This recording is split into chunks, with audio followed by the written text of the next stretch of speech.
Hi friends, கிட்ஸ்க்கு ரொம்ப பிடிச்ச மாதிரி குக் பண்றதுக்கு ரொம்ப ஈஸியா இருக்கிற மாதிரி இன்னைக்கு கிட்ஸோட லஞ்ச் பாக்ஸ்க்கு என்ன பேக் பண்ணிருக்கேன்னு சொல்லி பார்க்கலாமா? ஃபர்ஸ்ட் 10 மணி ஸ்நாக்ஸ். இன்னைக்கான ஸ்பெஷல் கார்ன். இந்த கார்னை எப்படி பண்ணி கொடுத்தாலும் குட்டீஸ் நல்லா விரும்பி சாப்பிடுவாங்கன்னு தெரிஞ்ச பிறகு இன்னைக்கு கொஞ்சம் ஸ்பெஷலா அதை ரெடி பண்ண போறேன். ஃபர்ஸ்ட் கார்ன் வெளியில இருக்க தாடெல்லாம் பிச்சு எடுத்துட்டு கொஞ்சம் கம்பியில குத்தி சுட்டு எடுத்துருதேன். கார்னோட எல்லா பக்கத்துலயும் தீ படுற மாதிரி கம்பியை ரொட்டேட் பண்ணி நல்லா சுட்டு எடுத்துட்டு ஃபைனலா கொஞ்சம் பட்டரையும் தடவிட்டு கொஞ்சம் தீயிலையும் வாட்டி நல்ல ஒரு ஸ்மோக்கி ஸ்மெல்லோட அதை வெளியில எடுத்துருதேன்.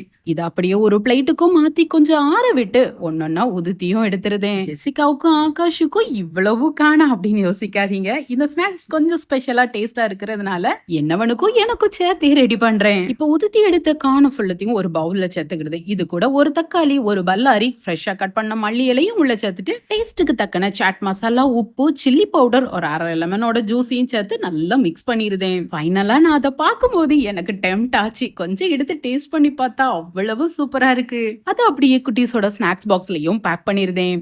நெக்ஸ்டா லஞ்ச். சப்பாத்தி தான் ஸ்பெஷல். அது இன்னும் கொஞ்சம் டிஃப்ரெண்டா ரெடி பண்றேன். எப்பவும் போலதான் மாவு மிக்ஸ் பண்றேன். கோதுமை மாவு கூட கொஞ்சம் உப்பு தண்ணி விட்டு நல்லா மிக்ஸ் பண்ணிட்டு ஃபைனலா கொஞ்சம் எண்ணெயும் விட்டு நல்லா சாஃப்ட் டோவா மிக்ஸ் பண்ணி ஒரு 20 நிமிஷம் வச்சுட்டு நெக்ஸ்ட் அதை ஒரு சப்பாத்தி அளவுக்கு மாவையும் உருட்டி தொடு மாவு தொட்டு நல்லா பரத்தி சூடான களத்துல 2 சைடும் வேக வச்சு அதை எடுத்து மாத்தி வச்சிருந்தேன். தேவையான அளவு சப்பாத்தியை ரெடி பண்ணி வச்ச பிறகு அதே களத்துல லைட்டா ஆயில் ஸ்ப்ரே பண்ணிட்டு ஒரு முட்டையை உடைச்சு ஊத்தி இதே மாதிரி சப்பாத்தியும் மேல வச்சு நல்லா பிரஸ் பண்ணி விட்டு சப்பாத்தியோட ஒட்டுற அளவுக்கு ஒன் சைடா குக் பண்ணி அதை வெளியிலயும் எடுத்து மாத்தி வைக்கேன். இதே மாதிரி இருக்கிற சப்பாத்தி எல்லாம் ரெடி பண்ணி முடிச்ச பிறகு ஒண்ணுக்கு மேல ஒன்னா அடுக்கிட்டு அதை கட் பண்ணியும் எடுத்து வைக்கேன். இதை நூடுல்ஸ் மாதிரி நீளமாவும் கட் பண்ணலாம். இது குட்டீஸ் எடுத்து சாப்பிட கொஞ்சம் ஈஸியா இருக்குங்கிறதுக்காக நான் இப்படி கட் பண்ணி எடுத்திருக்கேன்.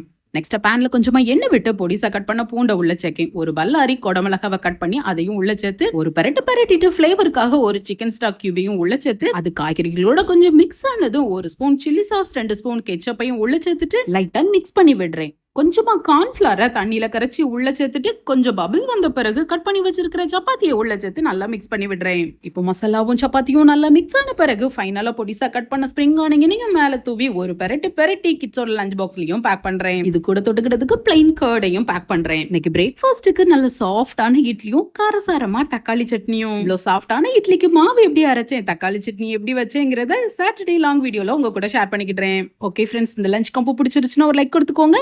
Bye.